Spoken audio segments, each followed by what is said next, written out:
नमस्कार मित्रांनो, आज आपण एका नवीन सिरीजला सुरुवात करत आहोत. 2024च्या जानेवारी महिन्यात आम्ही या वर्षाची पहिली ट्रिप केली.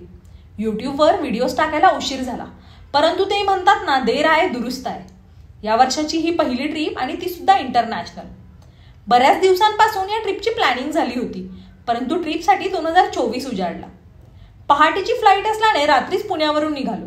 बसने डायरेक्ट मुंबई एअरपोर्ट गाठलं. पहाटे 5:15ची फ्लाईट होती. बसने रात्री 2 वाजता एअरपोर्ट जवळ सोडले आणि तिथून 5 मिनिटे पायी चालत एअरपोर्टमध्ये पोहोचलो. नुकताच क्रिसमस झाल्याने एअरपोर्टवरील सजावट तशीच होती. आतमध्ये जाऊन चेक इन केलं. तसं वेब चेक इन आम्ही आधीच केलं होतं.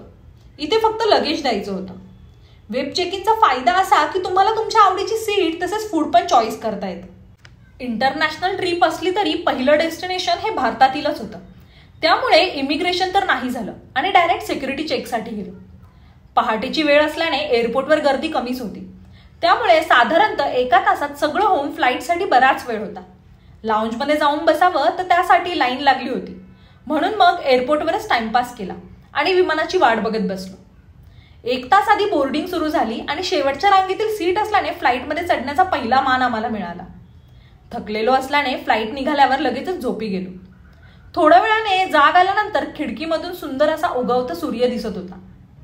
2 तासाच्या प्रवासानंतर आम्ही पोहोचलो चेन्नई एअरपोर्टवर. या एअरपोर्टवर नवीन टर्मिनलचे काम सुरू असल्याने दुसऱ्या विमानासाठी वेगळ्या टर्मिनलवर जायचे होते. दोन्ही फ्लाईट्सचे बोर्डिंग पास आम्हाला मुंबई विमानतळावरच मिळाले होते.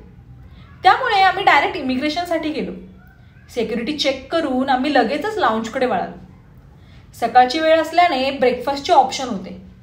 तुम्ही जर क्रेडिट कार्ड वापरत असाल तर भारतीय एअरपोर्टवरील लाऊंजमध्ये मोफत प्रवेश मिळवू शकता. तर कोणते क्रेडिट कार्ड हे नेहमीच्या वापरासाठी तसेच फ्री लाऊंजसाठी उपयुक्त आहे याबद्दल लवकरच एक व्हिडिओ आपल्या चॅनलवर येणार आहे. त्यामुळे चॅनलला नक्की सबस्क्राईब करा. पुढील फ्लाईटसाठी अजून बराच वेळ होता. पोटभर नाश्ता करून आम्ही लाऊंजमध्ये झोप काढली. फ्लाईटच्या 1 तास आधी आम्ही गेटजवळ पोहोचलो आणि फ्लाईट बोर्ड केली. विमान निघाल्यानंतर लगेचच लंच सर्व्ह केला. विमानामधून खाली समुद्रामध्ये काही दगड दिसत होते. तो रामसेतू असल्यासारखं वाटत होतं, परंतु नक्की माहीत नाही. या निळाशार समुद्राचा आनंद घेत आम्ही पोहोचलो आपल्या शेजारील देशाच्या राजधानीमध्ये. फक्त 45 मिनिटाच्या प्रवासानंतर आपण कोलंबोमध्ये पोहोचलो. सध्या 31 मे पर्यंत भारतीयांसाठी श्रीलंकेचा व्हिसा फ्री आहे. तरी सुद्धा तुम्हाला ई व्हिसा अप्लाय करावा लागतो. ई व्हिसाची प्रोसेस खूपच सोपी आहे आणि तो कसा अप्लाय करायचा याबद्दल देखील अजून एक व्हिडिओ आपल्या चॅनलवर येणार आहे. भारतीयांसाठी व्हिसा ऑनलाईन अरायव्हलची सुविधा देखील आहे, परंतु त्यासाठी बऱ्याच मोठ्या रांगेत तुम्हाला उभे राहावे लागेल. त्यामुळे ई व्हिसा हा एक उत्तम पर्याय आहे. इमिग्रेशनमध्ये काही प्रश्न विचारले नाही आणि आमची श्रीलंकामध्ये ऑफिशियली एंट्री झाली. आमचे लगेज घेऊन आम्ही एअरपोर्टच्या बाहेर आलो. नवीन देशात आल्यानंतर 2 महत्त्वाची कामे असतात. पहिलं आहे त्या देशाची करन्सी. विमानतळाच्या बाहेर आल्यावर समोरच आपल्याला वेगवेगळ्या बँकांचे करन्सी एक्सचेंज काउंटर दिसतात. तुम्ही तुमच्याकडील भारतीय किंवा इतर कोणत्याही देशाची करन्सी एक्सचेंज करून घेऊ शकता. सर्व बँकांचे रेट्स हे जवळपास सारखेच आहेत. त्यामुळे तुम्ही कोणत्याही काउंटरवर एक्सचेंज करू शकता. इंटरनॅशनल ट्रॅव्हलसाठी आम्ही नियो ग्लोबल कार्ड वापरतो. या कार्डचा वापर करून 150 पेक्षा अधिक देशांमध्ये अतिरिक्त चार्जेस शिवाय वापरू शकता. जर तुम्हाला सुद्धा नियो कार्डसाठी अप्लाय करायचं असेल तर लिंक डिस्क्रिप्शनमध्ये दिलेली आहे. त्यानंतर दुसरे महत्त्वाचे काम म्हणजे सिम कार्ड. श्रीलंकामध्ये डायलॉग ही टेलिकॉमची खूप मोठी कंपनी आहे आणि कंपनीचे नेटवर्क देखील खूप चांगले आहे. रेंजचा कुठेही प्रॉब्लेम येत नाही. आम्ही देखील याच कंपनीचे सिम घेतले होते, ज्याचा दर होता 1800 श्रीलंकन रुपीजमध्ये अनलिमिटेड डेटा 30 दिवसांसाठी. याचबरोबर तुम्ही एअरटेलचे देखील सिम घेऊ शकता. ही 2 महत्त्वाची कामे झाल्यानंतर आम्ही निघालो आमच्या हॉटेलकडे. कोलंबो एअरपोर्ट हे मुख्य शहरापासून 40 किलोमीटरवर आहे. श्रीलंकामध्ये उबरचा ऑप्शन आहे.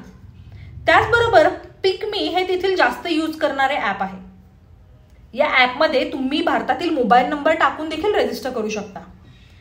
कॅबसोबतच एअरपोर्टवरून बसचा देखील ऑप्शन आहे, परंतु बसने पोहोचण्यासाठी बराच वेळ लागतो. 4ही बाजूंनी समुद्र असल्याने किनाऱ्याजवळील शहरे खूपच ह्युमिड आहेत. एअरपोर्टवरून बाहेर पडताच खूप गरम वातावरण जाणवायला लागते. साधारणतः 45 मिनिटाच्या राईड नंतर आम्ही पोहोचलो आमच्या हॉटेलवर. हा व्हिडिओ आपण इथेच थांबवूया. श्रीलंका ट्रिपच्या प्लॅनिंगसाठी तुम्हाला काही हेल्प लागली तर व्हिडिओच्या कमेंट्समध्ये विचारू शकता. तसेच श्रीलंकामधील महत्त्वाच्या डेस्टिनेशन्स आपण पुढील व्हिडिओजमध्ये पाहणार आहोत. त्यामुळे चॅनलला जर अजून सबस्क्राईब केलं नसेल तर नक्की सबस्क्राईब करा. लवकरच भेटूया पुढील व्हिडिओमध्ये.